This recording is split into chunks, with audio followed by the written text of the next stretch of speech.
C'est Élodie de Courchelles, je suis associée avec Camille Hiver. On s'est installé à Brandivy en 2022 en maraîchage diversifié.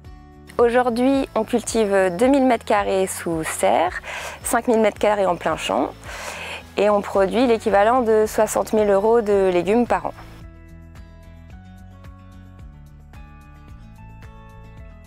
Dès notre installation en 2022, on avait pour objectif de fournir la restauration collective, donc soit cantine ou EHPAD. Tout d'abord parce que ça a du sens pour nous. Ensuite parce qu'il y a de la demande en approvisionnement local grâce à la loi Egalim. Et enfin en s'installant, on voulait faire de la vente directe, mais sans empiéter, sans faire de concurrence auprès des autres maraîchers qui étaient déjà en place à proximité, donc il fallait qu'on trouve de nouveaux débouchés. Du coup, lorsque la Chambre d'agriculture nous a contactés pour nous proposer de fournir la cantine de Pluvigné, dans le cadre de leur expérimentation en 2023, on a tout de suite été motivés.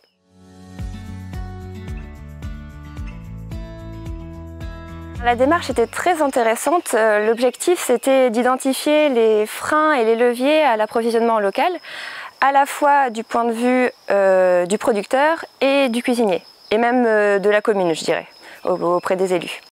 Alors nous, au début, on n'avait pas anticipé que ça demanderait du temps en temps de réunion, prise de notes, mais bon, la personne de la Chambre d'agriculture qui nous accompagnait a tout à fait compris, elle nous a facilité le travail. Et ce qui est ressorti au final de l'année, c'est qu'il faut impérativement de la planification de la production en fonction des besoins de la cantine. Et du coup, pendant l'année, le cuisinier de Pluvigné a fait un énorme travail de quantification par légumes, par semaine et selon la saisonnalité, pour qu'on puisse se positionner sur la faisabilité. Et ça nous a aussi permis de transcrire ça en chiffre d'affaires annuel.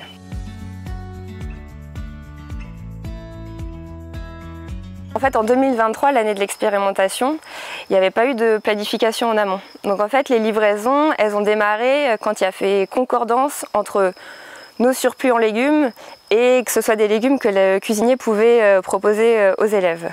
Donc ça a commencé par des légumes très simples, poireaux, courges, carottes et salades. Mais très vite, on s'est rendu compte que la cantine de Pluvigné, qui représente 700 repas par jour, était un peu trop grosse pour nous. On s'est pourtant regroupé à 3 maraîchers de proximité, donc à Pluvigné et 2 à Brandivy. Mais malgré tout, on s'est rendu compte que notre production n'était pas adaptée à la cantine parce qu'il n'y avait pas eu de planification tout simplement. Donc nous, on avait une production adaptée à la vente aux particuliers, très diversifiée, là où la cantine demandait des gros volumes de peu de légumes différents.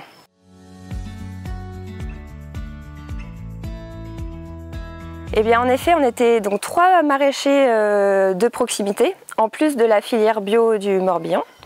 Et ça aurait pu fonctionner à plusieurs, mais l'expérimentation et la planification qui mettaient en concordance les besoins de la cantine à nos capacités de production a mis en évidence un chiffre d'affaires annuel qui ne nécessitait pas de se le partager à plusieurs fermes.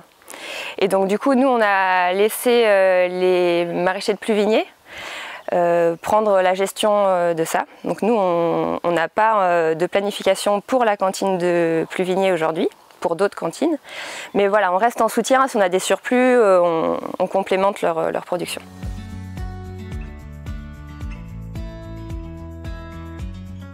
Alors je dirais que la politique des élus a aidé à ce que le prix ne soit pas un frein.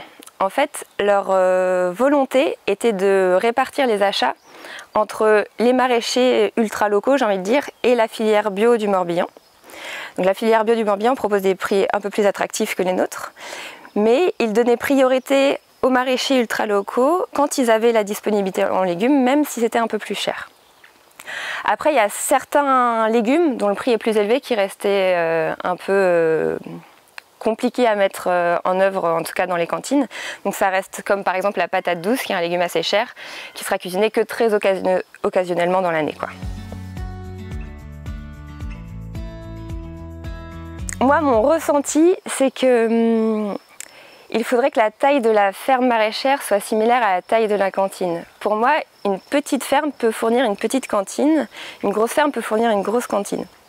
Moi, je me considère une petite productrice. J'estime que nous, ce qu'on a besoin, c'est une diversité de commandes et de légumes, là où les grosses cantines ont besoin de gros volumes. Et pour nous, c'est difficile de répondre à ça. Je vais illustrer mon propos par un petit exemple. La cantine de Pluvigné, c'était 700 repas par jour. Donc aujourd'hui, nous, on ne fournit plus la cantine de Pluvigné. Par contre, on fournit 3 autres restaurations collectives. Il y a la cantine de Brandivy, c'est 90 repas par jour. Il y a la cantine de Plumelin, c'est 200 repas par jour. Et l'EHPAD de Plumelin aussi, c'est 250 repas 2 fois par jour, parce que c'est midi et soir. Donc ça fait 500 repas par jour. Donc si j'additionne 90, 200 et 500, ça fait plus que 700. Et ça, on arrive à fournir parce qu'en fait, c'est une diversité de commandes et une diversité de légumes. Là où on n'arrivait pas à fournir 700 repas à Pluvigné, parce que c'était 700 repas identiques. Donc pour moi, ce que je considère nécessaire pour réussir ces partenariats, c'est la motivation des 3 parties, c'est-à-dire les élus de la commune, le producteur et le cuisinier. Une planification en amont avec, si possible, contractualisation, donc engagement sur les volumes et les prix. Une bonne communication entre le cuisinier et le producteur. Et enfin, je rajouterai un 4e point, c'est la créativité du cuisinier à accommoder au goût des enfants des légumes variés et parfois inhabituels.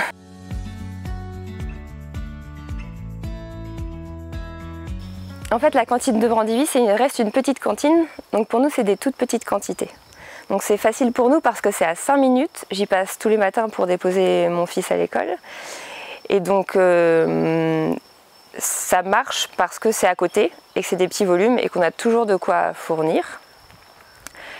Mais après, c'est pas ça qui fait notre chiffre d'affaires. Ça reste des petits volumes.